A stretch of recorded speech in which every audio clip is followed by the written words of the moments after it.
You just filed your LLC. That's awesome. But here's the thing. That's not the finish line when it comes to LLCs. That's just the starting point. And I see this every single week. People think, okay, I've got an LLC. I'm protected. I can do whatever I want. And that's just not the case. And if you don't run it right, you lose all the protections of what the LLC sets out. So my first tip is always have a separate bank account. Never mix your money.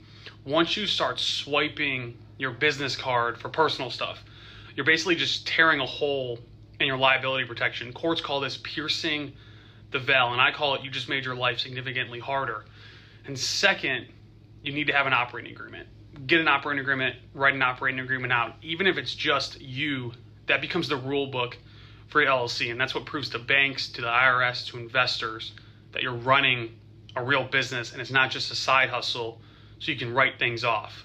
Third, sign everything in your company's name. So don't sign it John Smith. It's always John Smith, member of ABC Holdings, LLC. That one little line separates you as an individual from the LLC and from your business. And finally and lastly, keep records. You don't have to be some major accountant, but you do need receipts, meeting notes, something. Because if you ever get sued, you don't want it to look like, oh, your LLC is just you with a different checking account. You need to keep that separation as big as possible. And I'm not trying to scare you to not have an LLC, but I see this every single day. People treat their LLC like a logo instead of a business. So don't do that. Just run it right and it will protect you and do all the great things that LLCs do.